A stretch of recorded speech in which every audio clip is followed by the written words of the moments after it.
What's up, YouTube? Dave Stafford here with The Boxing Guy, here to talk a little bit about Oscar De La Hoya versus Vitor Belfort. And I believe this fight's coming up in September. And this is going to be an interesting fight because we have not just because it's cocaine versus steroids and boxing versus UFC or boxing versus MMA, but I think there's a very big difference between the styles and even the sizes of both fighters. De La Hoya, as we know, is a 10-time world champion in boxing. Belfort is a former light heavyweight champion. I believe he beat Randy Couture for the title. Both of them are pretty bad dudes back in their day. Now they're getting up there. They're older than me, so they're old. And I think, but beyond the fact that this is boxing and cocaine versus steroids and UFC making one of the ultimate tag team matches, this is an interesting fight for a number of reasons. One, we don't know what kind of shape they're in. Two, and I'll go into a little bit of that later. But two, they both have unusual fighting styles.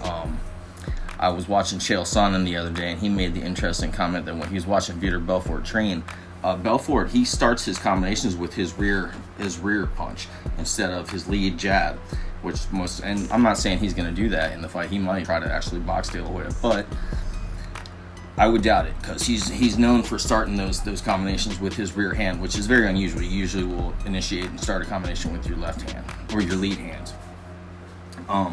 De La Hoya, though, he actually, and a lot of people don't know this, he's a southpaw. He's naturally left-handed, and he trains out of the orthodox stance. So his left hook here is a pretty good counter to Belfort's right cross. So if he leads with the right, he could get open up with the hook. It's all going to come down to what shape De La Hoya is in, which brings me to my original point on that. The last time I think we saw De La Hoya in action, he was commentating on a Triller event and looked really, really messed up.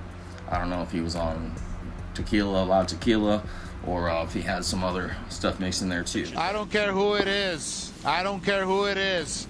I will fight till the end. I will bleed till the end, and I will go down till the end. You looked great. You feel great. You were amazing, and guess what? Now it's my turn. I'm just a little hush puppy. You're a hush puppy in the Snoop Doggy world. I love Cunningham's physique. Look at, he looks like a Adonis. He looks beautiful. He looks in shape.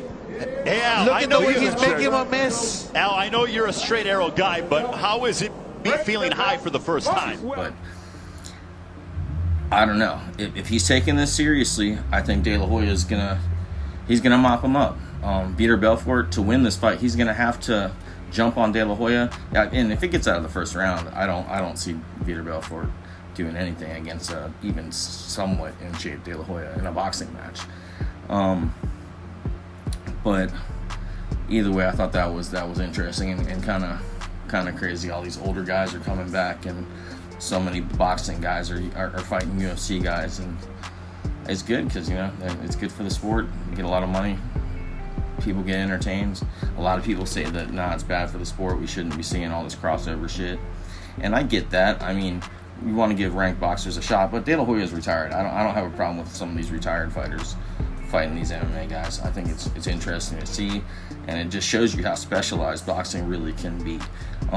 You take boxing into the cage, it's just one of many arts that you got to master to win, and therefore, a lot of these guys, they're only trained in boxing in a very small part of their repertoire and their training regimen, whereas boxing, you're concentrating on that 100%. So it's a deeper level of mastery involved, But I don't want to go on too long. I just wanted to try to throw a little video out there regarding the fight because I thought it was an entertaining one to be made. But thanks for tuning in.